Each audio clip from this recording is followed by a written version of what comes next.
कहानी एक दीप सबके लिए। ये कहानी का शीर्षक है। आइए देखते हैं कहानी में कौन कौन है।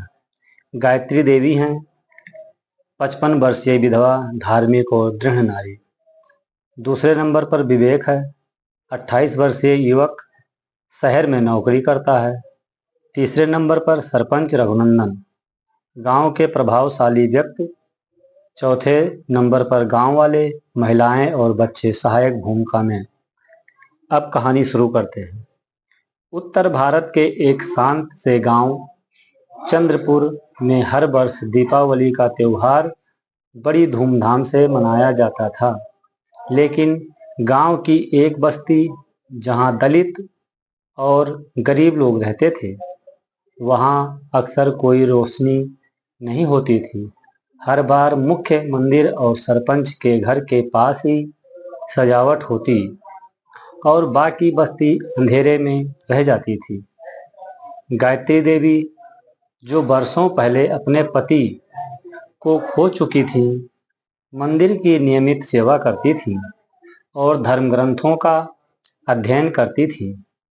उन्होंने कई बार पंचायत से कहा कि ईश्वर के घर में भेदभाव नहीं होना चाहिए, पर हर बार उनकी बात को टाल दिया गया।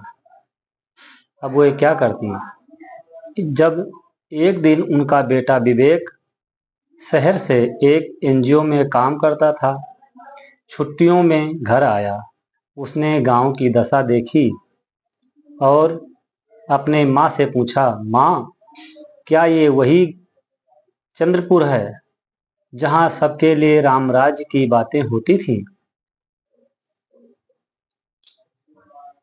उनकी माँ गायत्री बोली, बेटा, बातें तो बहुत होती हैं, पर बदलाव लाने वाला कोई नहीं है। हम क्या कर सकते हैं?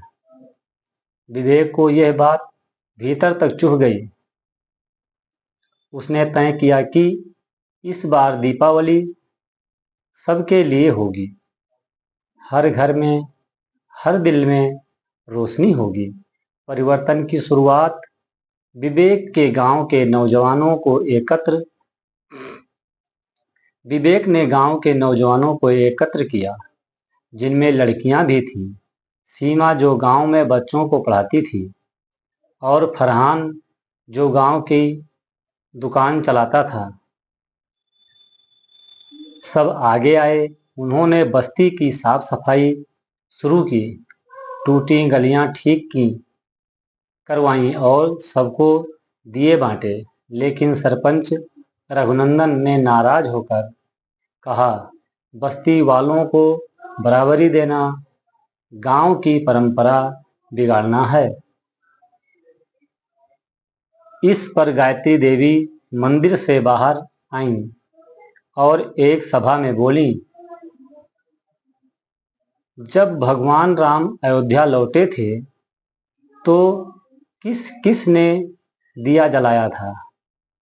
हर वर्ग, हर जाति के लोगों ने। तब तो कोई भेदभाव नहीं था, फिर आज क्यों? उनकी बातों ने सबको झकझोर दिया। एक बुजुर्ग बोले, गायत्री सही कहती है। धर्म तो जोड़ने का नाम है, तोड़ने का नहीं।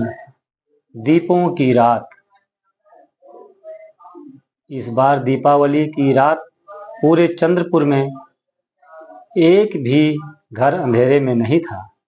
बस्ती में जब पहली बार बिजली के बल्ब और दियों की रोशनी फैली, तो बच्चों की आंखों में आश्चर्य और बूढ़ों की आंखों में आंसू थे। गायत्री देवी ने सबको एक साथ आरती में बुलाया। हर वर्ग, हर जाति, हर उम्र का व्यक्ति उस रात एक ही आवाज में बोला, सबका राम, सबका दीप। इससे हमको क्या शिक्षा मिलती है, ये देखिए। धर्म का सच्चा रूप मानवता, करुणा और एकता में है, जब तक समाज के हर कोने में रोशनी नहीं पहुंचे तब तक कोई भी त्योहार पूर्ण नहीं होता। इसलिए सभी को मिलजुल के ही त्योहार मनाना चाहिए। एकांत में कोई त्योहार नहीं होता है, जब सब करते हैं तभी वो त्योहार त्योहार कहलाता है। जय श्री राम। फिर अगले कहानी में हम लोग मिलते हैं।